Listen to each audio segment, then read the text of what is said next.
happy Friday. It is another Mavens of Manufacturing Day, and I'm super excited because I have Shae, who is from the HEH Group, and she's also the host of the Manufacturing Muscle podcast. Hello, Shae. How are you doing?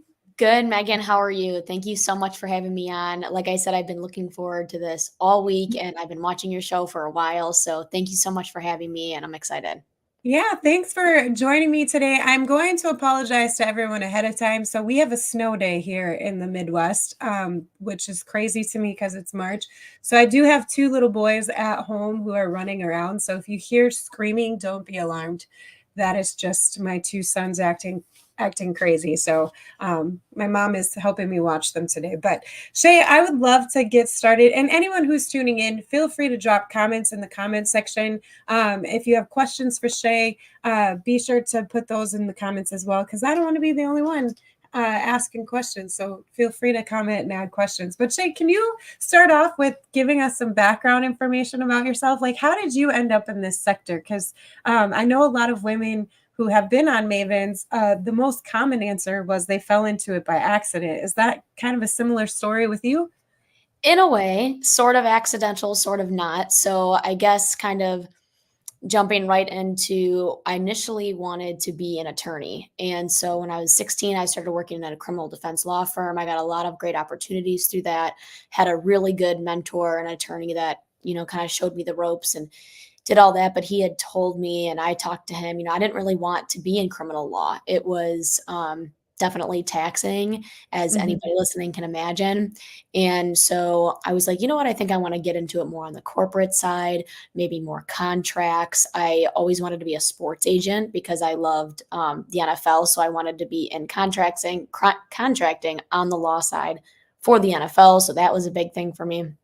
So when I got into high school, I kind of tried to fast track my education path as much as I could. So I got my associate's degree in high school, graduated, went to Cleveland State University, where I did my bachelor's degree there in political science.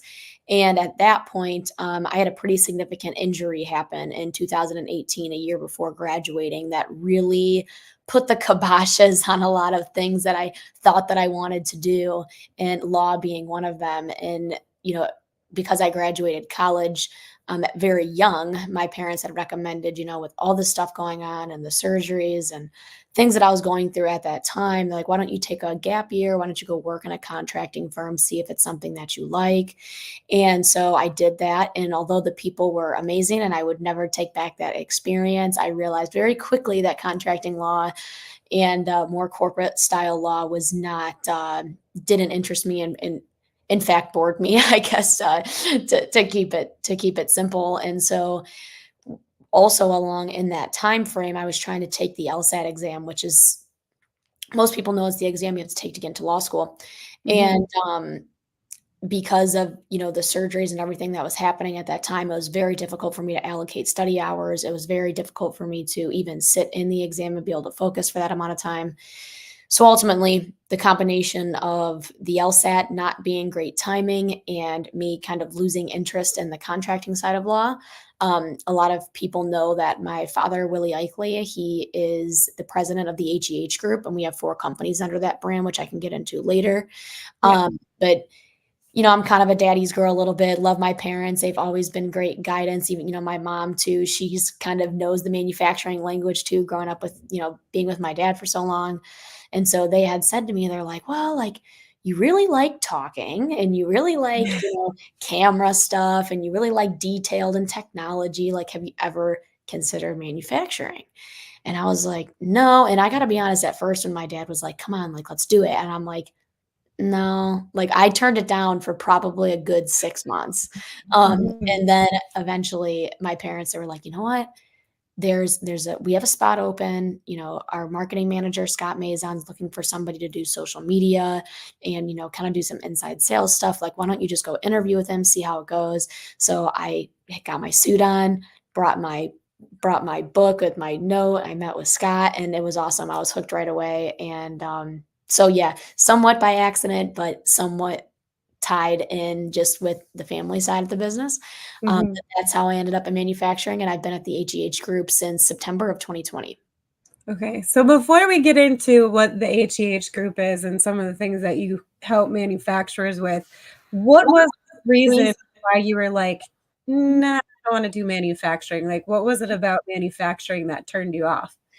I don't know if it was so much about anything in particular that turned me off. I think at that time I was so focused on being in law that I wasn't really Gotcha. like willing to consider other options.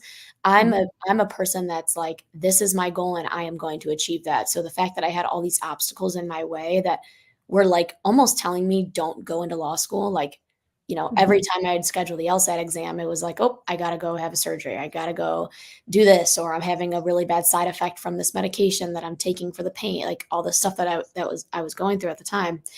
mhm, And so also once I got into it, looking back on it, I didn't realize how what manufacturing really was and how cool it was. mhm, So I wish I would have gave it a chance earlier during those 6 months. I wish I would have kind of took the blinders off a little bit and been a little bit more like, "You know what? It's okay to have one idea and it not turn out that way and not be so hard on myself and be more willing to just explore other pathways for career options after high school, college." Um, During that time because I was so focused on one thing and I was like, "If I don't be an attorney, I'm gonna be a failure." And, that could not be further from the truth. right. So, I wanna get into the story of your injury too later on because I feel like with that experience, you even have a closer relationship with manufacturing because of what Yes. happened within your surgery. So we'll get into that a little later because I just think it's amazing that your resilience and your grit and your strength and just being able to come back. Because when we had previous conversations and you told me that story, I was just horrified Oh, as a parent myself. Like, oh my gosh, like I couldn't imagine being your parents and watching that happen and then seeing you pull through it. So we'll get into that later. But for can sure. you tell us about that first meeting that you had where you were like, wow, manufacturing is cool? Like, what was it about that experience and what you learned about manufacturing that really like hit that spark for you to be like, this is the place where I want to be and see where I can go? Yeah, honestly, it's a great question because there were so many things that kind of went into it. One, it was the people. So Mhm. when I met our marketing manager, Scott, like, I don't know what I expected, but like, he was awesome. I'm like, this guy, I mean, he like grabbed me in. He was a swimmer. He shared all of his personal experiences growing up and being in marketing and what he has learned and like how personable he was and like asked me some really great questions and got me thinking, asked my opinions on things, even though like I really didn't have any experience in manufacturing to be giving an opinion, but it was nice to like feel like I was being asked of certain things and like he was telling me plans on, if we start here, then we can go here, we can go here. Like, do you think you can fit that mold? He was so confident. So I think number one, the people, even Mhm, just touring the building and knowing some of the people in, because like I said, we are a family business, knowing some people in here, it's really like no other industry, and in my opinion. So that was one. mhm, Number 2 was it and once we get into kind of the history of the HEH Group, this will make more sense, but growing up, manufacturing to me was just sales. So 2 of the 4 divisions in the HEH Group are sales arms, and for the longest time, like, for most of my, youth and into my teenage years, I really only knew that it was sales, and not that I wasn't interested in sales, but because it was just sales, we never talked about the ins and outs, the different types of machinery and robotics and the real things, the solutions that we're selling to customers and what the customers are able to do with that equipment. So once I was able to get my eyes on a robotic system that was, taking something from a blow off station to a laser marking station into a quality station, out a conveyor, drop it in here, move it in here, assemble it, this and that, and knowing that that's going to some type of aerospace facility or some type of medical facility to provide solutions for that company, it just really gave me a different perspective, right? Like you think sales, you think car sales, but right. machine sales is totally different, right? So I think I just hooked onto the word sales and didn't really look further past it. But once I got into that meeting and Scott started telling me about manufacturing and the different branches and what everything that we do, seeing it in person, I think really put in perspective to me how neat the industry is and between the people and the technology and really getting exposed to it. I think that's kind of what drummed up that perfect pie to make it Yeah. happen. I agree with you on the whole misconceptions around sales because I still have some of those misconceptions too, where it's like the dirty old car salesman, and I just don't. I always get like weirded out with the term sales, but I think with this shift where a lot of the sales departments are really collaborating with marketing, it makes it a lot more fun because it is focusing on that trusting relationship between, consumers and the businesses that they're working with. And I just love that part of it because you can hear so many stories of like what the problems are people are having and then companies providing the solutions to solve those problems. It's just a really exciting time to see those two departments collaborate and become more human. I'd like to say. So I want to know more about the HEH group. So what is that? Who started it? How is your family involved? And I agree with you too because I had a dad in manufacturing and I thought it was mostly sales too. So it's like I don't really want to do that. But uh how is it working with your dad too? Because I always find that interesting when people work with family members because sometimes it can be a good thing and sometimes it can be really, really stressful. Yeah, oh yeah, for sure. I mean, just one more thing touching on the sales piece before I move to that is as I've been in this industry, I've learned this and I've been saying this lately because I feel like it makes sense, right? Like machine shops are really good at making the parts that are needed. They're great at making them. They're great at making them on time. They're great on making them Mhm, in the right profit margin, anything. Then the distributorships, the sales arms are really good at helping people find equipment to make mhm, that. And then the OEMs are really good at building the equipment.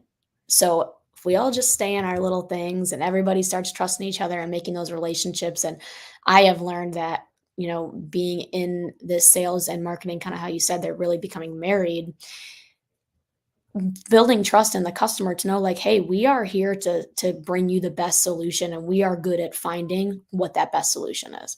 And yeah. so that's kind of what shift my perception on sales a little.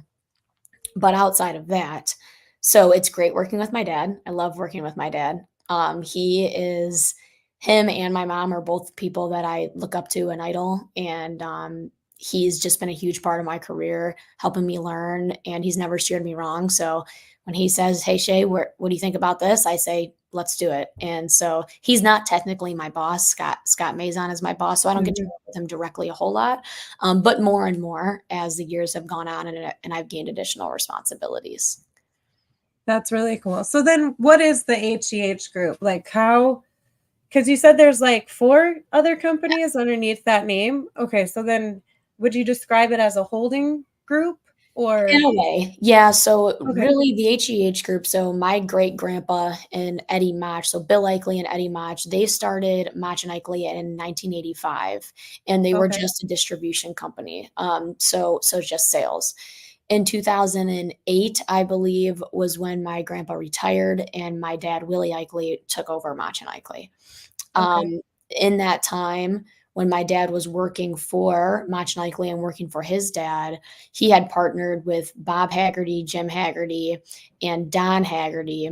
Don is Bob and Jim's father, to do a custom machinery project for a customer that my dad had. He found this company called Ultratech and met the owners and just really found a good, strong relationship with them.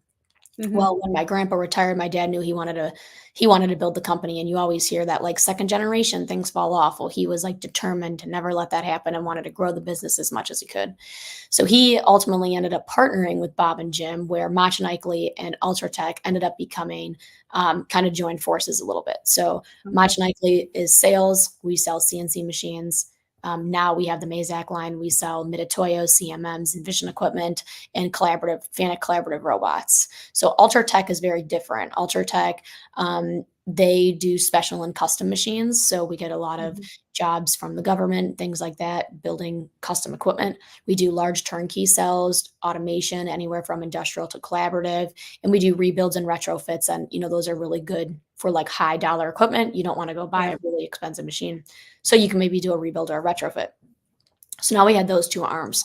Well, in 2013, we purchased Kratz and Saunders, which is a distribution group down in the Carolinas. So their territory is North Carolina, South Carolina, Virginia. They're the same thing as Mach and Eichele. there was Van Kratz, who was the owner of Kratz and Saunders at the time. He had his succession plan unfortunately passed, and that's how we were able to partner and get Kratz and Saunders in the group, which has been such an amazing addition. And they are just such fantastic people and love working with them. So that was the third company. That was in 2013. And then in 2017, we started a spindle repair company. We're selling Okay. CNC machines, and then we want to be able to support those, for the life cycle of the machine. So we started Advanced Spindle Technology, and we have a location in North Carolina and Winston-Salem at the Kratz and Saunders facility. And then we also have a location at the Mach and Eichele facility in Akron, Ohio, serving the Midwest a little bit better. So that's kind of how it all came together. And then I guess in 2021, I believe it was when we partnered with Mazak, which was really big for Yeah. both Mach and Eichele and Kratz and Saunders. It was nice getting everybody on the same product line as well, because we had a lot of different products between the two groups. And that's kind of where we are today. That's awesome. So then in terms of like your position, because I know you do a lot of the marketing content, but you also started this podcast called Manufacturing Muscle. And I was like, okay, what is this about? Because that's super cool. And one of the posts that you had was you competing in what do they call them? Bodybuilding show. Yeah, bodybuilding show. And I was just like, okay, I like women that lift, women who aren't afraid to challenge themselves. So is manufacturing muscle like a combination of, talking manufacturing and talking bodybuilding, or like what is this? So explain to me what your inspiration was for starting that podcast and how you came up with that name, because I really love this story and I want you to share it. Oh, thanks. Yeah. So actually the thought of the podcast started with my dad. Was like, hey, like, what do you think about starting a podcast where you can, tell the stories of people, but it's really focused on trying to get the younger generation educated and exposed to manufacturing. I'm like, oh yeah, good idea. And I'm like, well, let me start brainstorming some names. I think I might like this concept. And I was like, well, what are two things that I love the most? I love building muscle, I love bodybuilding, and I love manufacturing outside of my dogs, but I can't. That could have been interesting if I tried to play that in there, but so I'm like, oh, muscle manufacturing muscle. And that's how it came up. And then after that, I was like, oh, wait, that actually means a lot more than just that surface level thinking, because America, the backbone of America has always been manufacturing. And so the muscle behind America is manufacturing. So then I was really able to tie those names together. And like I said, with the Manufacturing Muscle podcast, I think eventually when I'm able to devote a lot more time to it, I would like to have a part that focuses on manufacturing and a part that focuses on, more bodybuilding. But for now, I'm doing 1 to 2 episodes a month. They are longer form, and just with people that can share really interesting stories, like Megan, like yourself. You have such an awesome story about how you got into the industry and things that you're doing to encourage the younger generation to consider this as a career, and for them to hear firsthand what manufacturing actually is. And you don't have to go to college. You don't have to Mhm. just go work at a restaurant. You don't have to be a car salesman. And there's so many different levels of manufacturing. And, engineering is such a thing right now. Everybody wants to be an engineer. Well, I think these students don't know that engineering is manufacturing. I just had some interesting conversations the other day about that. Um, and so that's kind of what the podcast is for. That's what it's about. I started that in July of 2023, and it's been going pretty good. I'm really enjoying it. You had some really interesting guests already on there and some really interesting topics. And I think it's essential that we highlight why manufacturing is the muscle behind our nation, because right now we have this huge workforce issue. And the way that we used to work when I was younger is completely different. Like COVID changed everything. And I think the younger generations, they view work differently. Like they want the flexibility, they want work-life balance. They don't want to do your typical 9 to 5. Yes, some might want to do that, but if we don't start filling these positions, that's a huge national security threat if we don't strengthen US manufacturing. So that's why I like really appreciate your name. And one of the topics that you talked about was with Rachel Marshall, I believe, and Hallie Hopt. It was about not just like I think it was about not just over like empowering women in this space, which I do see a lot of that, and there is like a negative side to that, but focusing on men's mental health in the industry. And I thought that was such a powerful episode because I think we are starting to ignore some of the serious issues with men. So I wanted to ask you, like, what were some of your favorite moments with your episodes, and who have been some of your favorite guests from the show? Yeah, I think that Christmas episode that we did, thank you everybody that submitted questions that, allowed Haley, Rachel, and I to do that episode.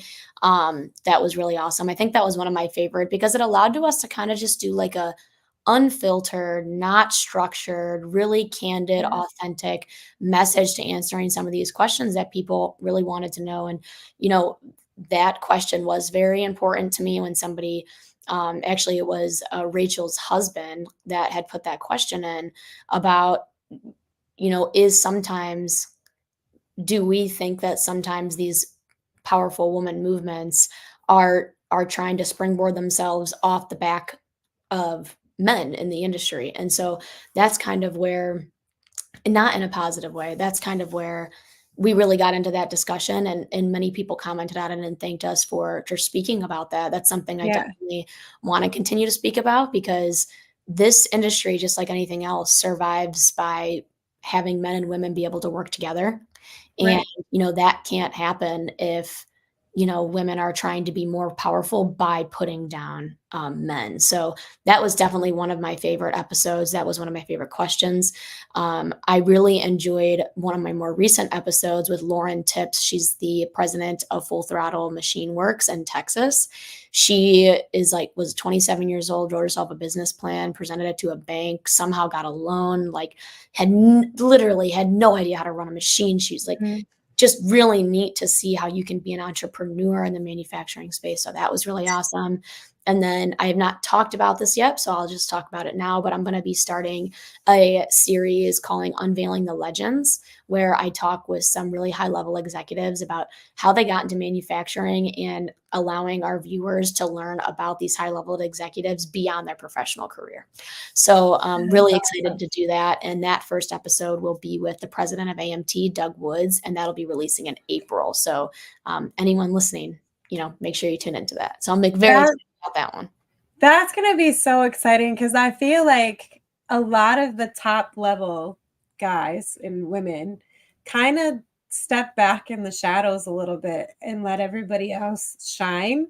And I don't know if you want to just call it humbleness or like if they just want to be more private or whatever. But I really like those stories of the leaders of this industry space because a lot of them have come up blue collar. A lot of them have like skipped high school, or a lot of them started sweeping floors and worked their way up, and it's so inspiring to hear those Yeah, stories. So that's going to be an amazing series. I'm excited for that for you. thank Somebody you. said, ooh, super excited for this new series, Shae. I wanna guess that's Hallie, because usually when Um, she goes on LinkedIn. Yep, it is Hallie. I had to look at my phone. Hallie, oh, there's something going on with your settings where LinkedIn doesn't like showing who you are, which is super ridiculous. upsetting because you have a great profile picture, and I'm mad that they're hiding you from the public. Um, I'm super I get so mad with LinkedIn. It's like, "Fix your bugs. Please fix I your bugs." So other current projects that you're working on, aside from that new series, what else are you doing as a company with either trade shows? How else are you getting involved with your community? Like, what are some of your most favorite things that you're doing outside of the podcast series that you're working on? Yeah, so one of the things that the podcast has actually presented to the HEH group has been our more recent involvement with education, which has been really, really fun. So Scott and I have gone to a couple high schools to talk to them about manufacturing and do presentations, being able to connect with those kids. We've had schools in for tours, touring them around our Ultratech facility with having them see robots and get hands-on. We just Mhm. recently did a student day actually on March 14th, where we brought in 20 students that were manufacturing focused, and we split them up, and half of them worked with our applications team, on learning how to do CNC programming. The other half learned about robotics and, the CRX Teach Pendant, the Fanuc CRX Teach Pendant. Then we switched them. And so that was really neat just to give the kids that experience, and seeing kids excited in the facility was really, really neat. So that's been something that's been very exciting. At the HEH Group, we love events. So we just had a Robo Madness event actually yesterday, which was awesome, and had customers in learning about automation, different ways that they can do their inspection with automation, and pick and place and bin picking, and seeing that. So that was really neat. We have an upcoming event in May that's going to be Swiss focused. So Mazak has their Syncrex machine, which is Mhm. their Swiss turning lathe. And so we're going to be getting one on our floor here, I believe, next week. And having that event is going to be in May, that I'm very excited about. IMTS, of course, is very exciting. Love that. Can't wait for IMTS.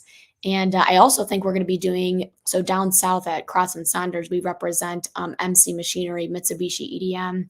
And I think we're going to be doing some type of event with them earlier in the spring. So I guess those are some events. We love events, and it's just a couple highlights that we're going to be getting into this year. When you brought the kids into your facility, I gotta stop calling them kids. My daughter yelled at me. She's like, "They're high school, they're young adults." And I'm like, "Okay, well, I'm a mom, so everybody younger than me is a kid." Like, I I I call them think I kids told too. yeah.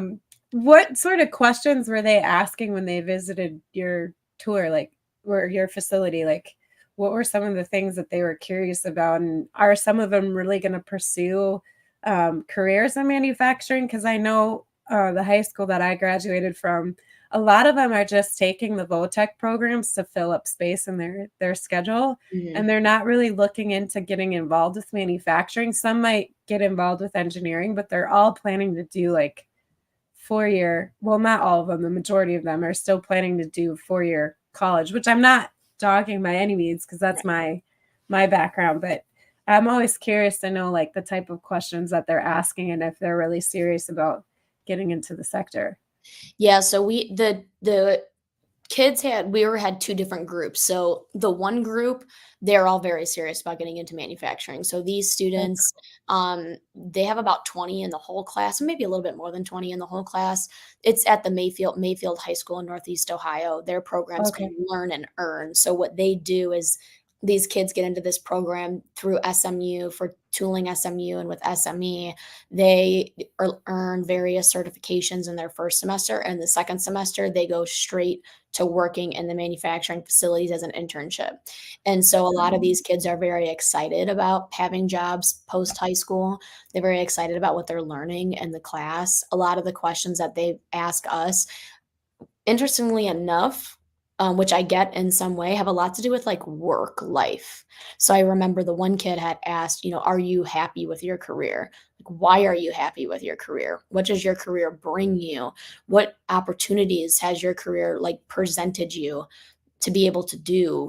Do you get to travel? Do you get to meet people? What interesting projects have you worked on? Because they don't know a lot about the technology, right? So like I Yeah. understand they're not asking about technology. It's probably a lot of information for them, but for them to ask those insightful questions about what their future could look like in the industry, I thought was pretty sharp.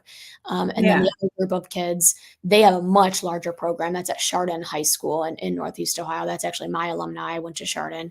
Their program's called Crew. And so they have, in their program, they have different things that you can get certified in circuits. You can get certified in HVAC, like different trades, things that they have. So not all of those kids are directly wanting to get into manufacturing, but the ones that they brought in that day, a couple of them actually had some CAD CAM software experience, which was cool. So when they got on the desktop, they were able to like, oh, this is kind of know what I'm talking about a little bit. So That's awesome. yeah, so that's kind of the nutshell of the student day.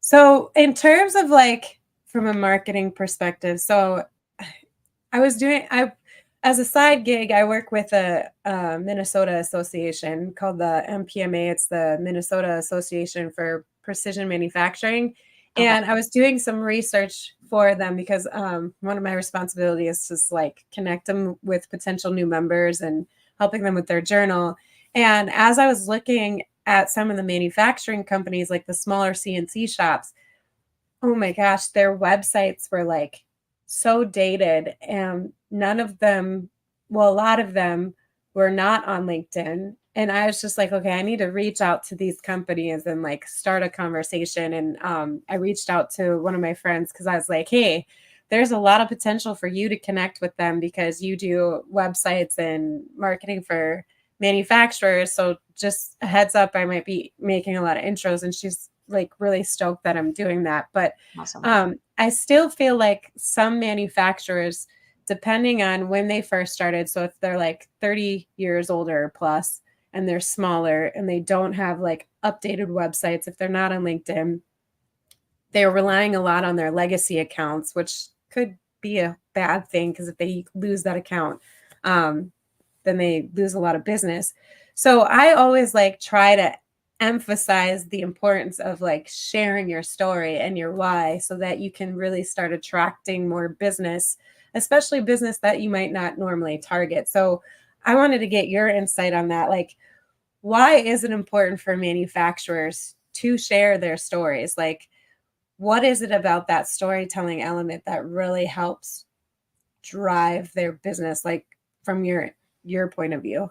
Sure. Yeah. And I've only been in the business for 3 years now, so I don't want to pretend like I know everything about manufacturing and how people get where they're going. But marketing and social media and telling stories is something that I've been really, really focused on for the last three Mhm. years. And what we have seen in our own data and our own analytics is that these types of things work. I mean, this is the direction that marketing is going. This is the direction that sales is going. If you do any type of research in the manufacturing area at all, you would know that the buyer is already 70% through the buyer's journey before they even contact you. And with that 70%, it's because they're looking at websites, like you said, really good built out websites. They're looking at catalogs and brochures that are digital. They are looking at social media. They're looking at your YouTube channel. And if you're not on those platforms, you're already putting yourself out business, right? I mean, it would be, I don't even know what the equivalent would be necessarily, but I guess like if you were looking for a house and the houses they were built the same year, they had the same age roof, the same age VAC, everything was all the same, but the one house had some modern coloring and it had a better design on the inside. People are going to be more attracted to that house and they're going to put a little more trust into that house, and they might go for that one versus the other one that's the same exact thing but it's outdated. So I think it's important that people share their stories and create that, because if you don't have that element, you're losing out on just being seen, for one, and for two, developing that initial authentic relationship with the customer, right? Yeah. So like you talked about with telling stories, if you have a face to your brand and you're telling the history of your company and why certain values are important to you, you're automatically going to instill some level of confidence in your customer, your end user, whoever you're trying to build that relationship with. And if you don't do that, then you're just putting yourself a step behind, I think. And that's what we believe in at the HEH Group, is just continue to evolve, continue to tell our story, continue to have our brand and what our brand means and our expectations, and keep putting it out there. And the more you do that, the more people are going to recognize it. They're going to see you as a thought leader. They're going to empathize as well. Some people have been through similar struggles, similar downtime, similar uptimes, and bringing that human aspect to it, I think really, really, really helps. I think too, we got a couple comments. Shannon's like, which is terrifying, like if they're not on social media or platform. And then Anna, love the analogy to looking at purchasing a house and how that relates to your social media. I've been looking for a new house, and I will tell you what, if the photos are horrible, I skip over. So it doesn't matter how many updates you like if you aren't good at taking video or photography, hire someone that is, Please. because that makes a huge difference. Like, it's okay if you're bad at something, but like invest where you need to. Because if you have horrible photographs or video on your website, that's going to turn people off and they're going to think that your products aren't high quality then. And Yes. that's really going to harm you. So, um, one of the things that you said too about like building those trusting relationships, I think that new series you're working on is really going to help that. Because my suggestion to companies, especially with like the CEOs that I talk to or the CFOs, I'm always like asking them, well, why aren't you putting out content yourself or hiring someone to do it for you? Um, because again, I think their stories of how long they've been with the company and some of the things that they're working on is massively important for people to have that trust, because if they know that the leadership is highly involved, and even if they're quiet and working behind the scenes, I still think that's like a huge asset to like promote your leadership team as well too, because then it Totally. helps people feel important, like, oh, I know this guy because he's, or I know this lady because they're always online.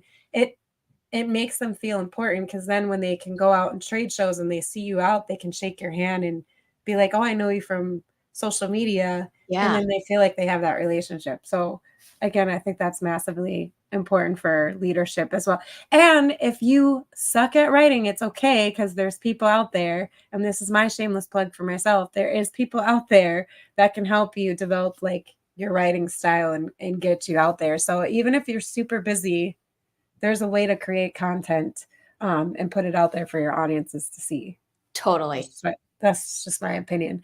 So, okay, we uncovered a lot through this short amount of time. Like this went by really, really fast. But one of the things that I always like asking, we have Matt Goosey on here, who I absolutely love. Same here. Is He is awesome. he is amazing, and he is such an advocate for upskilling educators as well too, which I think is massively important. Yes, So Matt, thank you for everything that you do, and if there's anything we can help you with, please let us know, because I just think I love people that go above and beyond to like make sure educators are yes. covered as well. One of the things that I like to ask my guest is, so if you had a big ask for our audience, what would the big ask be that you have for them today? Oh boy. I think the big ask would be, I know companies don't always want to take the time to give somebody an opportunity that might not know as much or might not be ready to just plug right into your process and start running parts. And that makes you want to go out and hire somebody that already has experience. And I'm not saying don't do that, but my big ask for everybody would be give these students an opportunity. I know around this young generation, we think they don't want to work, or the way that they want to work is a little bit different, or anything, but please, please, please give them a chance. Reach out to your local high schools, trade schools, see what ways you can get involved with getting those kids into manufacturing, because schools don't want to. Schools do not want to push kids in that direction. And therefore, there's this gap. There's this Mhm. gap I get, and I'm sure you get this question a lot as well. And I know Matt certainly probably does. I'm a high school, I have trade students, where are they supposed to go? I mean, I send people emails all the time of just like 10 companies that are within a 10-mile radius of their school that they had no idea about. But we need those 10 companies to say, yes, come in my doors. I will give your student an opportunity and let him prove himself. And if he doesn't, okay. But there's one thing that anyone can take away is please try and give opportunities to people that might not be as experienced, even just because that interest and the passion that they have towards starting a career for themselves. Yeah, I 100%. It's interesting that you brought that up, because one of the things I had a conversation with, her name is Deborah Prouse, and she's the director for the CTE program at the high school that I graduated from. And she said something really interesting to me. And I was just like, huh, I never thought of it that way. Where she said, it's not our responsibility to get these kids ready for industry with all the like technology stuff. Yes, we can get them started. She's like, but we focus more on like the soft skill side of things. And she's like, we can't keep up with how fast technology is advancing. So we really need to develop partnerships with our local manufacturers and rely on them to come in and kind of get them ready for what's happening in industry. And I was like, that's such an interesting way to look at it, because I feel like there is this expectation for high schools and community colleges to really set them up for success in industry. But I think there's a disconnect there too, because they're not always going to know what's going on in industry if they don't have those connections. Yeah, I So mean, you nailed that. You nailed that. And actually it's funny that you bring that up because the one teacher that was here during our student program, he was like, "We can teach. We can teach the kids the soft skills, but we don't know how a machine works. We don't know how a CMM works. We don't know how a robot works. So if we can part and that was kind of their plan, right? So like they partner with these different companies that say, "Okay, we want your kids to learn this. We'll teach them the rest." And so yeah. I think for them, that's made a really good recipe for success in trying to bring the manufacturers and the schools kind of together. But that's really neat that she said that because I Yeah. heard that from another teacher. So it's starting to. Well, the other thing is too, is I was talking to one of their volunteers, like he was their teacher and then he retired, and he is like, but there's such a need for my industry experience. So he came back to teach the now CNC instructor Nice. who came on board as the carpentry teacher.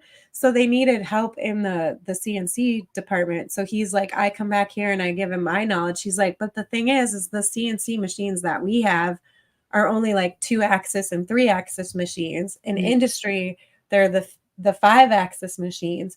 He's like, so even us teaching them here, they're still missing that opportunity on handling the more advanced machines. So they need that hands-on experience there. And he's like, and then yes, we get donations from like our local manufacturers. He's like, but the parts that we're making, we kind of just throw them away because we're not putting them back in industry. And I know there's a school in Wisconsin somewhere or Illinois, and I think other schools are doing this too, where they actually set up like a mock shop floor, and the parts that the kids are running are actually being sold into Yeah, industry. I actually think that's what Matt's doing Yeah, with Cardinal Manufacturing. And then there's another one. I'm forgetting the name right now, but they have another one. There's Cardinal and there's one more. And I think yeah, that's what they're doing, which I think is really cool because they're also getting that like business experience of like managing right, something from, bar to complete, right. shipping But and invoicing. Like that's really cool. I think if there's a way where we can do more of that, and this is why we need help with other manufacturers, because we do need that voice from industry to be like, this is what we have to do, and this is why. Because if we really want to set these kids up for success after they graduate from high school, then they need our knowledge and our expertise to bring them in, because the teachers don't necessarily have that Totally. unless they come directly from industry. So, Yeah. well, Shae, this has been super exciting, and I just love your energy. One of the people that you remind me of is I don't know if you know Nicole Walters. Oh, Um, yes, I do. Yeah. Oh, you that's a good remind me compliment. Thank you. you remind me a lot of her, like a younger version of her. Like she's just a go-getter, and once she sets a goal, she's gonna achieve it, and she's not gonna take no for any answer. And that's who you remind me of. So our industry is in good hands if you keep that attitude. And I'm pretty sure that you're not going to change your attitude. So thank you for being a huge advocate for US manufacturing. And my last question to you is, if anyone has a question about, things that you're doing with the HEH group, or the stuff that you're helping manufacturers with, or even if they want to be a guest on one of your podcast series, what's the easiest way for them to reach out to you and get connected with you? Yeah, first I just wanna thank you for that. That was very nice of you, and, just like yourself, as long as you keep doing what you're doing and you're making a big dent in a super positive way of bringing people into the industry, and we're just filtering in behind you. So thank you for all that you're doing, and I appreciate the kind words. For anybody that does wanna reach out, have any questions, or just wants to talk about manufacturing, you can message me on LinkedIn, Shae Eichele, Shae, last name is Eichele. I'm sure you can see it on the live somewhere here as well. You're also welcome to reach out to me on Instagram. I started an Instagram called Shop Floor Shae. It's people kind of laugh at it, but you can message me on there as well. I can always send you my email once we get messaging if you have further questions. Awesome. And then Matt Goosey did drop a link for Cardinal Manufacturing. Be sure to check him out, because, again, he's just so passionate about getting manufacturing stronger in the United States. And he's all about putting his boots to the ground and making things happen. So please follow him as well too. I appreciate everyone who took their Friday afternoon to hang out with us. We have another great episode scheduled for next week, so be sure to tune in. I have a lot of cool merch. This is me again with my selfless plug. Shae also has a lot of cool merch. I'm hoping to get one of your manufacturing muscle thing. But I always have to shout out to my merch guy. They're at Fresh Horizons Group. They're a local company here in Beloit, Wisconsin. So please stay tuned and look out for their message after this episode. So have a great weekend, everyone. Take care. Thanks, Megan. Bye, everyone. Bye.